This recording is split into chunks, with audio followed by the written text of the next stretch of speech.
여러분 안녕하십니까. 법률사무소 국토의 김조영 대표 변호사입니다. 23년 동안 1800여 건의 부동산 건설 재건축 재개발 소송을 수행한 경험으로 이번 시간에는 대여금 소송할 때 돈을 빌려줬던 대여금 채권의 소멸시효라는 게 있어요. 소멸시효가 뭐냐?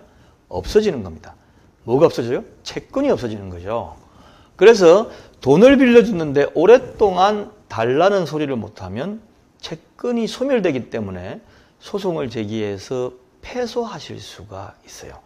왜 이걸 먼저 얘기하냐면 이걸 알아야만 둘 사이에 필요해서 빌려줬더라도 나중에 오랜 기간 동안 지난 다음에 받아야 되겠다.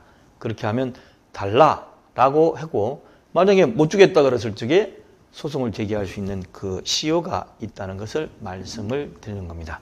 자, 그럼 먼저 대여금 채권 소멸시효 기간에 대해서 말씀드리고 그러면 언제부터 시작해서 10년이냐? 이걸 알아야 되겠죠. 자, 첫 번째 소멸시효 기간 보겠습니다.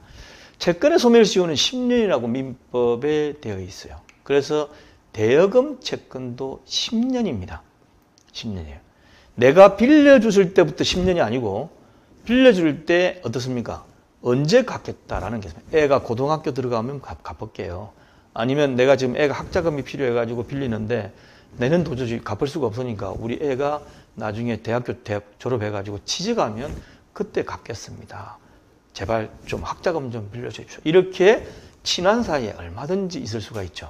근데 제가 이 강의를 드린 이유는 친한 사이가 됐든 어떻게 됐든 했는데 나중에 잘못됐을 때 소송 가기 위해서 제가 강의를 드리는 거니까 이 말씀을 드리는 겁니다. 자, 그러면 이 10년이 언제부터 시작이 되느냐? 계산을 해야 되겠죠. 첫 번째, 법률상으로 표현을 어떻게 되냐면 권리를 행사할 수 있을 때부터 진행을 해요. 이 말은 돈 달라고 할 수 있을 때부터 진행이 되는 겁니다. 그래서 변제기, 언제 갚을지를 정해놓은 경우에는 그 기간이 도래하면 되는 거예요. 예를 들면 내가 2021년도 1월 1일 날 돈을 빌렸는데 이 돈을 갚기를 2023년 2년 뒤 12월 31일 3년이 되겠네요. 31일 날 주겠다라고 하면 그 이전에는 돈 달라 소리를 못하는 겁니다. 그때부터 카운트가 돼가 10년이 지나가는 거죠.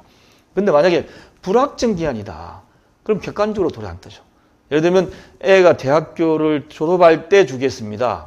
졸업해가지고 첫 입사할 때 주겠습니다. 라고 했으면 어떻습니까? 애가 나중에 보니까 시험을 잘못 쳐가지고 대학교를 못 갔어. 그리고 회사에 취직을 했어. 그런 다음에 어떻게 됩니까? 대학교 졸업하고 회사에 취직할 때 주겠습니다 했는데 지금 대학교를 못 가고 대학교 갈 생각도 없고 어떻습니까? 계속해서 직장은 근무 다니고 그러면 직장에 취직한 게 이미 도래했기 때문에 이미 그때부터 달라 그럴 수 있는 게 카운트가 그때부터 시작이 된 것 같아요.